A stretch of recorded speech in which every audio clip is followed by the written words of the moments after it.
Vamos lá, pessoal. Agora vamos dar início à análise dos coeficientes de uma função do segundo grau. A nossa ideia a partir de agora, vejam bem, é sem fazer conta nenhuma, apenas observando os coeficientes que uma função do segundo grau tem, o meu aluno já tem uma ideia de como esse gráfico vai estar disposto no plano cartesiano. Tudo bem? Esse é o nosso propósito. Então, eu vou ensinar passo a passo a como analisar esses coeficientes e aí meu aluno depois, ao simples olhar para uma função de segundo grau, sem fazer nada, ele já vai ter uma ideia de como é o gráfico. Tudo bem? Essa é a nossa proposta aqui. Então, eu vou começar pelo coeficiente A. O coeficiente A é aquele que acompanha o x ao quadrado, o termo x ao quadrado, e nós vamos fazer uma análise dele tanto em relação ao sinal quanto em relação à quantidade. Tudo bem? Vem comigo, vamos aprender isso de uma vez por todas. Olha só, a minha expressão é essa aqui, ó, ax² mais bx mais c, uma função do segundo grau comum. A nossa análise, nós vamos esquecer todo o resto e vamos voltar a nossa atenção apenas para esse a. Nem o x² vai entrar na jogada, apenas o a, aquilo que vem na frente do x². Tudo bem? É para esse termo que nós vamos voltar a nossa atenção. Os demais nós vamos estudar depois. Tá ok? Então, olha só. O que o A influencia graficamente? Qual a influência que o A tem? Primeiro, vamos analisar a questão do sinal. Tudo bem? Apenas a questão do sinal daquele coeficiente. O que isso influencia? Olha só. Se porventura esse A ele tiver um valor positivo, é porque nós temos uma parábola que tem a concavidade voltada para cima. Se o A for negativo, se esse A aqui vier bem aqui, for um número negativo, é porque nós temos então nossa parábola com a concavidade voltada para baixo. Tudo bem? Então, A positivo com cavidade voltada para cima, A negativo com cavidade voltada para baixo. E aí tem até um grande macete, né, que nós aprendemos aí, que se for positivo, é como se tivesse uma careta feliz. Né? Imagina isso aqui como sendo um sorriso. Então isso aqui é um sinal positivo, sorriso feliz. Tá? Se o A for negativo, vai ser um sorriso triste, uma boquinha triste. Tudo bem? Então esse é um macete para você aprender. Se a concavidade estiver para cima, sorriso para cima, A positivo. Se a concavidade estiver voltada para baixo, sorriso negativo, seria então uma concavidade voltada para baixo e o A negativo. Então, em relação ao sinal do A, é isso. Aí, eu até coloquei aqui para vocês 3 gráficos distintos com 3 parábolas. Então, aqui eu tenho o A1, que é positivo, o A2, que é positivo, e o A3, que é positivo. Então, cada uma dessas parábolas possui o seu A positivo. Só diferenciei aqui de número para dizer que são 3 funções diferentes, tudo bem? Mas são todos positivos. Portanto, com cavidade voltada para cima. No caso desses outros que estão aqui embaixo, você percebe que eles são simétricos. O que eu tenho para cima, agora eu voltei para baixo. Se a concavidade está para baixo, é porque meu A é negativo. Então aqui eu tenho menos A1, aqui seria A1, então aqui seria menos A1 porque a concavidade está voltada para baixo. Menos A2, é o mesmo gráfico de cima, só que para baixo. Menos A3 porque a concavidade agora está voltada para baixo. Tudo bem? Então a questão do sinal do A é simplesmente isso, a questão da concavidade. Agora, e a questão da quantidade do A, que é o meu interesse agora? Qual é a análise que eu vou ter? Muita atenção agora. A quantidade desse A, ele vai determinar a questão da abertura da concavidade da parábola. Independentemente se ela está para cima ou se ela está para baixo. A grande questão é, analisando o A, eu tenho a questão de quantificar se essa abertura está mais fechada ou ainda mais aberta. Tudo bem? Então veja, se porventura o A1 em relação a 2 e em relação a 3, você percebe que a concavidade está voltada para baixo. O que eu posso dizer em relação a esse A? Que você pode dizer o seguinte, você diz, se essa concavidade está mais fechada, você vai dizer que o A1 é maior do que o A2, porque está mais fechado, e o A2, por sua vez, em relação a 3 está mais fechado, então o A2 é maior do que o A3. Questão de quantidade. Apenas olhando as expressões da função de segundo grau, você sabe dizer, olhando graficamente, você sabe dizer qual é aquele que tem maior A na expressão da função e qual é aquele que termina no A. Simplesmente olhando para o gráfico de uma função de segundo grau. Então eu olhei aqui 3 gráficos com A positivo, beleza. Qual deles tem o maior A? Aquele que tiver a menor abertura. Tá? Então cuidado, porque é o contrário. Quem é que tem o maior A? É sempre aquele que tem a menor abertura. Tudo bem? E por que acontece isso? Porque, perceba, na expressão da função de segundo grau, eu estou multiplicando o termo x², que é justamente o termo que é responsável pelo crescimento da função. Então, quanto maior for o valor que tem aqui, mais eu consigo crescer, o que já está crescendo, digamos assim. Então, multiplicando um valor grande por um valor maior. Então, o crescimento vai ser ainda maior. Então, esse aqui ó, tem um crescimento um pouco mais lento, vai lá e depois começa a crescer. E esse daqui não vai daqui para lá, ele já cresce aqui. Então, por isso que os termos que têm o maior A é aquele que cresce mais rápido. Ou seja, para crescer mais rápido, ele precisa ter uma abertura menor. Certo? Então, crescer mais rápido. Por isso que aqueles que têm a menor abertura, ele tem o maior valor de A. Tudo bem? Agora, para a questão dos valores que estão aqui embaixo, como é que funciona isso? Aí eu preciso te apresentar uma pequena questão em relação ao jogo de sinais, tá? Por quê? Eu não posso simplesmente dizer que um é maior que o outro, porque agora aqui ó, mudou o sinal é negativo e isso faz toda a diferença quando a gente trabalha com desigualdade.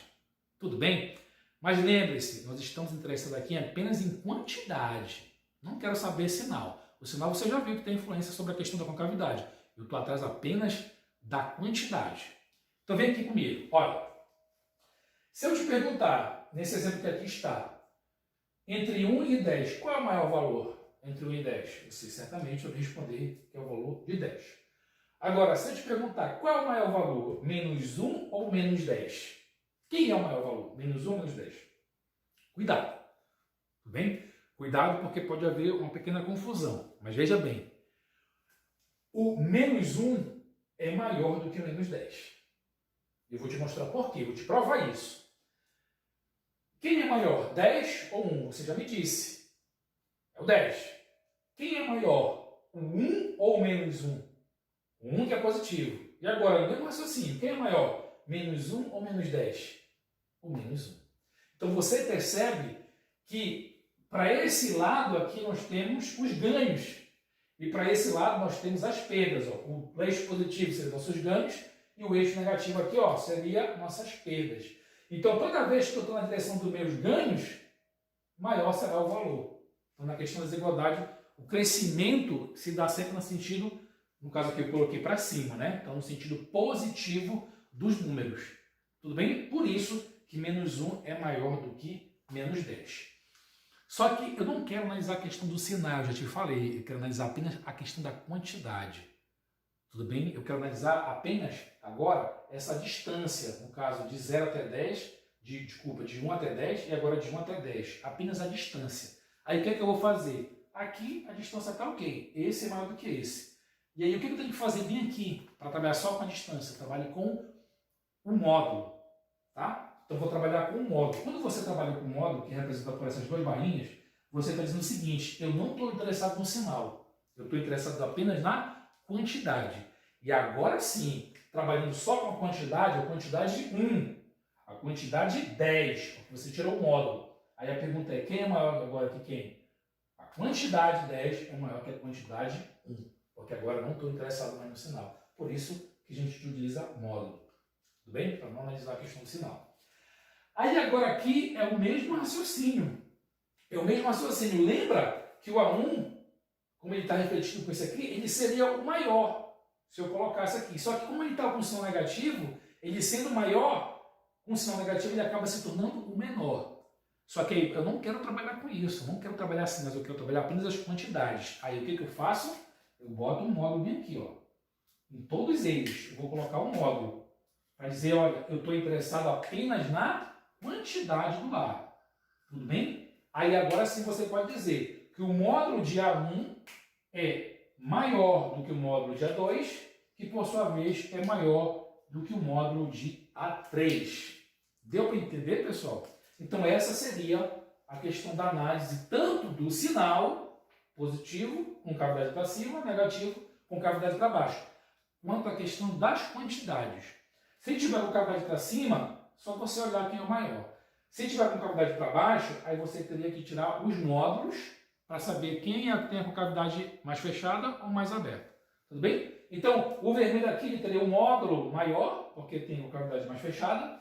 O azul, segundo, com cavidade um pouco mais aberta. E o terceiro aqui com cavidade mais aberta. Tudo bem? Então agora nós já sabemos analisar tanto a questão do sinal do coeficiente A quanto a questão da sua quantidade. A quantidade e o sinal. Tudo bem?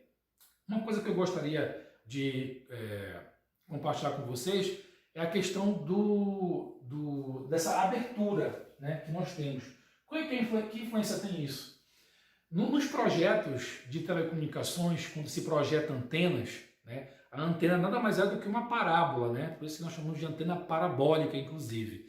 Então, quando nós fazemos essas análises, os projetistas analisam justamente o A, tá certo? Porque se ele fizer um A muito pequeno, a parabólica, né? A antena parabólica vai ser pequena, e se ele fizer um A maior, vai ter uma abertura maior. E aí o que isso influencia? Se ele fizer uma abertura menor, essa antena vai captar menos sinal, né? Porque está mais aqui. Ao passo que se ele abrir mais essa parábola, se ele tiver uma parábola um pouco maior, uma antena maior, mais com uma abertura maior, ele vai conseguir captar uma maior quantidade de sinais eletromagnéticos vindo dos satélites. Tudo bem? Deu para entender? E contrariamente a isso, essa aí foi uma questão de abertura. Na indústria automotiva, por exemplo, quando se projeta os faróis dos automóveis, se busca exatamente o contrário. Porque, veja, nós temos também lá no farol uma curvatura parabólica. E aí, perceba comigo, se aqui no foco eu tiver uma lâmpada, tá? O que eu vou querer? Eu quero que o meu motorista, meu condutor, consiga enxergar com nitidez aquilo que está à sua frente.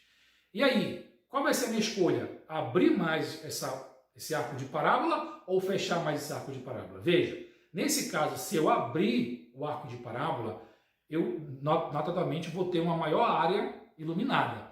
Só que essa maior área iluminada vai ter os raios luminosos mais espalhados. Então, apesar de você ter uma área iluminada maior, você não terá nitidez, porque os seus raios estão todos espalhados. Ao passo que você for fechando esse arco de parábola, apesar de você ter uma área menor iluminada, aquela área menor iluminada ela terá muito mais nitidez, porque os meus feixes eles estarão todos concentrados numa determinada direção. Então, isso aí é uma aplicação simples e fácil da questão desses módulos do A, né, para a questão da abertura ou fechamento da parábola. Inclusive, gostaria de compartilhar aqui com vocês a questão do meu próprio automóvel. Eu tenho uma experiência aqui, própria em casa. O meu automóvel, a meu ver, os projetistas, eles se preocuparam muito com a questão estética, mas esqueceram da parte funcional. Por quê? Porque durante a noite eu tenho muito problema para enxergar quando eu estou dirigindo meu automóvel. E o que acontece? Eu observei, o tamanho do farol é muito grande, isso significa dizer que o arco de parábola projetado foi muito grande. Então o que acontece na prática é exatamente isso que eu falei para vocês. Durante a noite, quando eu ligo o farol, ainda que ele ligue a luz alta, por o fato de ter projetado um farol muito grande, com abertura muito grande, eu tenho uma grande área iluminada, mas no final das contas eu não tenho nitidez, eu não consigo enxergar o que está muito nítido na minha frente e nem muito longe. Então, quando eu evito, inclusive, viajar de noite justamente por conta disso. Tá? Então, essa aí é uma aplicação prática da questão da influência do coeficiente A, que é componente do x ao quadrado, sobre as questões práticas aí do nosso dia a dia. Tudo bem? Vamos dar continuidade agora para fazer análise sobre o coeficiente, agora C. Tudo bem? Vamos lá, pessoal.